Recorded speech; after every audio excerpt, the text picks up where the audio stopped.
আসসালামু আলাইকুম রহমতুল্লাহ। ইন্নাল হামদুলিল্লাহ ওয়া সালাতু সালামু রাসূলিল্লাহ ওয়া আলা আলিহি ওয়া সাহবিহি আজমাইন। বাংলাদেশ জামাত ইসলামী ৬ নম্বর দারুল ইউনিয়ন কর্তৃক আয়োজিত আজকের এই কর্মী সমাবেশে উপস্থিত আছেন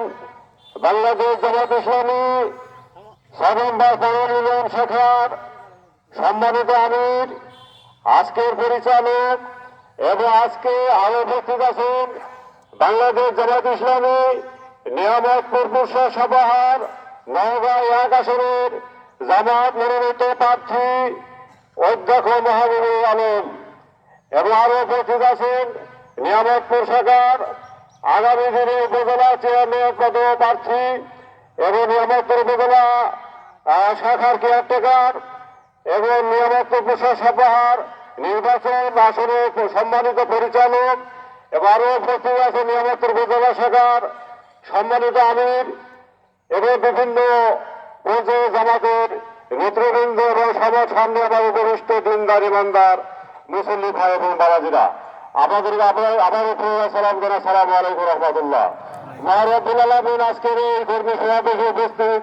করে দিয়েছেন এবং কথা বলার সুযোগ যে রব করে দিলে সেই রবটি করে আমরা শুকরিয়া জ্ঞাপন করি সকলকে আলহামদুলিল্লাহ। দরুদ পেশ করছি বিশ্ব মানবতার মুক্তিযুদ্ধ বিশ্বরূপী বিশ্বনেতা সাইয়্যিদুল মুরসালিন রহমাতুল্লাহ আলামিন, সকলে বলি সাল্লাল্লাহু আলাইহি সাল্লাম। আদম আল্লাহ থেকে এই পর্যন্ত যারা আল্লাহ জমিনে আল্লাহ দিন কায়েম করতে গিয়ে যারা অকাতরে জীবন দিলেন সেই সব শহীদদের প্রতি রুহের মাগফিরাত আমরা সেই সব শহীদদের প্রতি আমরা রুহের মাগফিরাত কামনা করি, সকলে আল্লাহুম্মা আমিন। এই পর্যায়ে বলতে আপনার 2006 সালের 28 অক্টোবর যে নবীপথের তাণ্ডবে যেসব অবরোধ ছাত্র শিবির এবং বাংলাদেশ জামাত ইসলামী নেতা কর্মীরা শহীদ হয়েছিলেন তাদের প্রতি আমরা রুহের মাগফিরাত কামনা করি এবং তাদের পরিবারের প্রতি আমরা সুখ সন্তুষ্ট কামনা করি। আপনারা জানেন বিভিন্ন পেপার পত্রিকার মাধ্যমে আমরা দেখেছি বাংলাদেশে 83% জনগণ ভাঙবে বাধার কাছে। বিভিন্ন পত্রিকা আমরা দেখেছি যদি আমরা আজ আমাদেরকে যে বাধা এবং যে গত যে ফেসি সরকারের আমলে যে আদালতে যে কাঠামোতে নির্বাচন হয়েছিল তারা সেবক না হয়েছিল জনগণের প্রভু এবং নদে পরিণত হয়েছিল এবং আগামী দিনে আমরা যদি এই বাধা ভেঙে যদি আগামী দিনে আমরা দাঁড়িপাল্লাকে বিজয় না করতে পারি তাহলে যে গণঅভ্যুত্থানের স্বপ্ন সেটা বাস্তবায়িত হবে না।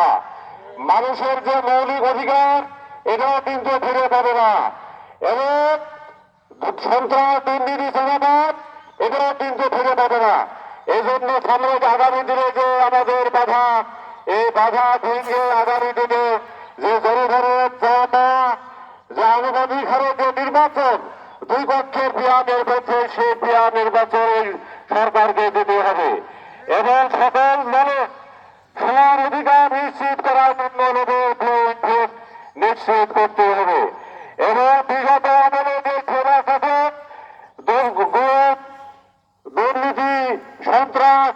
তাদের বিচার দৃশ্যমান করতে হবে এবং গত দিনে যে সেবা শেখ হাসিনা তার বছর 14তম জাতীয় পার্টির সর্ব কার্যক্রম নিষিদ্ধ করতে হবে। আমরা যদি আগামী দিনে সব বাধার পথে ভেঙে যদি দাঁড়িপাল্লাকে বিজয় করতে না পারি তাহলে আমাদের এই স্বপ্ন বাস্তবায়িত হবে না। এই জন্য আপনাদের কাছে আগ্রহ আবেদন, আপনারা প্রত্যেকে বাড়ি বাড়ি যে দৌড়টি দৌড়তে আমাদের যারা কর্মীরা আছে টিম আকারে বাড়ি বাড়িতে এই বিষয়গুলোর বিবাদের জন্য আমরা আগামী দিনে দাঁড়িপাল্লাকে বিজয় করে একটি সমৃদ্ধি কল্যাণ রাষ্ট্র এবং ন্যায় পূর্ণ রাষ্ট্র গঠন করতে পারে এবং সকলের অধিকার জন্য নিশ্চিত করতে পারে এই আশা ব্যক্ত করে আপনাদের সকলে সুস্বাস্থ্য